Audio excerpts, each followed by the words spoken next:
Hey everyone, this is vlog number 2 of my daily YouTube practice, trying to get myself into making regular content and see if I can find something exciting in this playground to do, since YouTubing is something I've felt like I should do for a long time, but I've never been that excited about it and haven't really worked on like polishing what I'm doing. So I think that's because I haven't found the exciting part about it yet. So it's kind of an experiment. I was inspired by Wendell Britt doing kind of a similar thing, just challenging himself to a certain number of YouTube videos. I'm just going to do it daily for maybe a month or two. But anyways, I'm going to start by riffing on an idea that I posted on Facebook yesterday. The idea was, let me pull it up so I can get the wording right. I think it is anything that you make the only thing you think about will disappoint you. I just want to explain that a little more because I just posted that as is on Facebook, and it got, a lot of people felt, yes, this is true, without me having to explain it. But why not dive in a little bit more? Here's what I think. Looking back into my own past, particularly my friendships, relationships, and my like hobbies. I don't know if this is loud enough. Let me turn that up a little bit. Okay, that should be better. And my hobbies, I found I have this tendency to kind of be all in, like it's everything or nothing. I dive in, and then when something inevitably frustrates me, I can tend to like really run away from it. There are definitely some things that I stick to more than others, but I don't know, I haven't really liked this about myself. And what I'll notice is that the better I get to know somebody, the easier it feels for them to disappoint me. And I don't like that, because it's not like somebody all of a sudden is like doing something wrong that they weren't before. And even a lot of times that I'm disappointed, they aren't doing anything wrong. It's just that my expectations get higher as I get more emotionally invested. And so I don't think this is a good pattern. And so I've tried to I'm trying to pick that apart a little bit.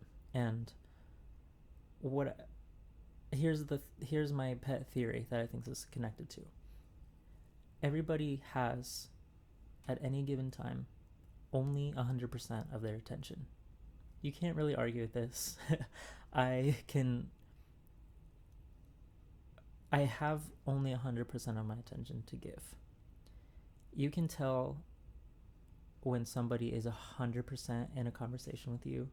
You can tell when they're 90%, and then like sometimes they're distracted by something else, but then they come back. You can tell when somebody is like just barely there. They feel obligated to be there with you, and you maybe only have like 50% or less of their attention.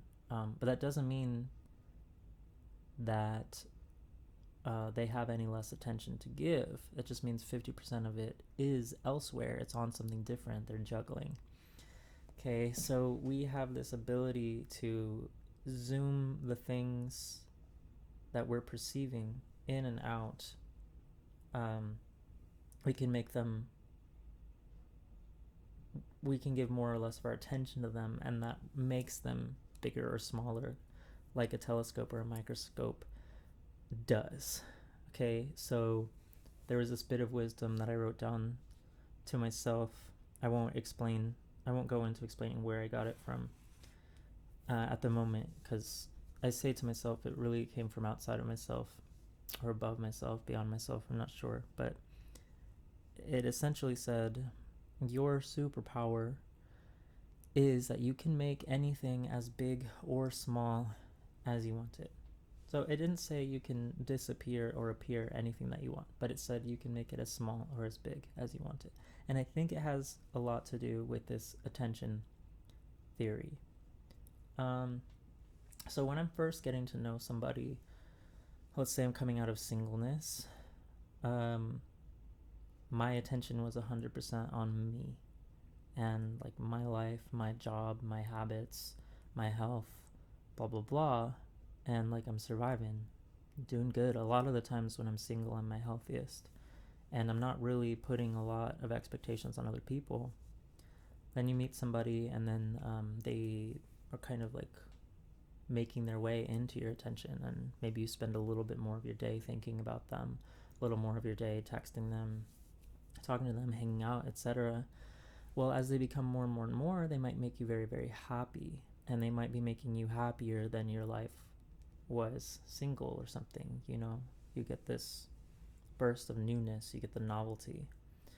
But what can happen is, and this is where I think attachment comes from, is you can kind of replace the attention you were putting on yourself, which might have taken a lot of work to make you happy. You can take that attention and put it all on this other person, and they can become a very, very big part of the attention that you have to give in general very quickly. And that works great when things are going good and when it's new, and but like after a while, when things aren't as surprising anymore, or you start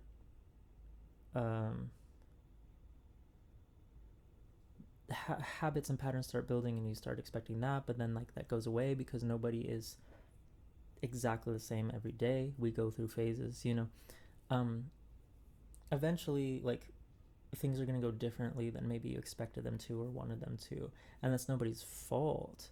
But if they're a huge part of your attention, then like any little thing that doesn't go the way you wanted it to is going to feel really, really, really big.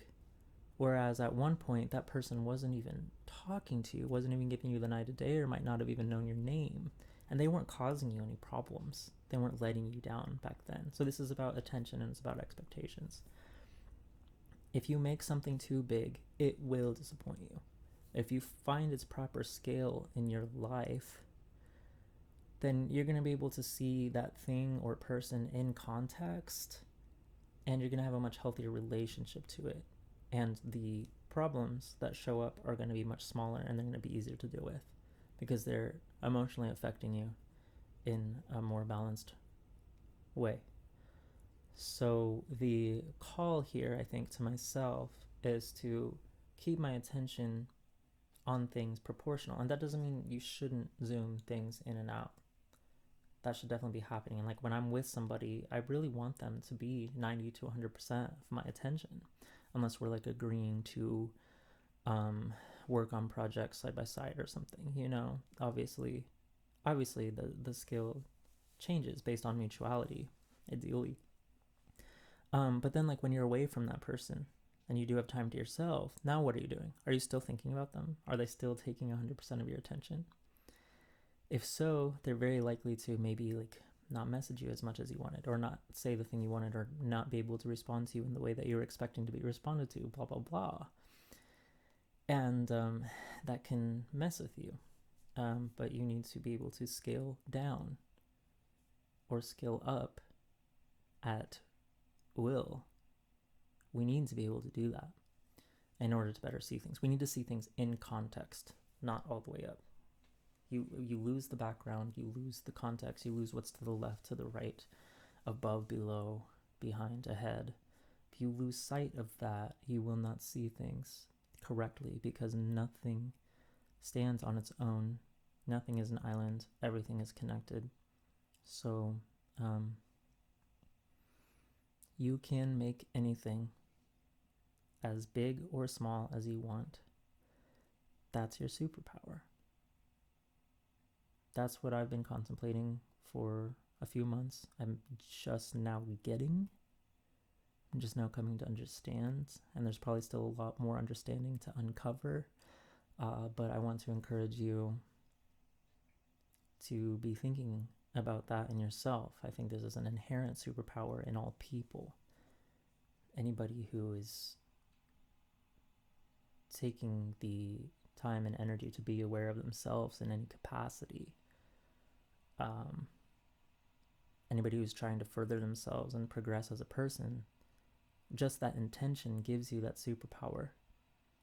It might not be super easy, it might not be super fluid at first, but you can make anything as big or small as you want. Thanks for listening. This was video number 2. I'll be back with video number 3 tomorrow.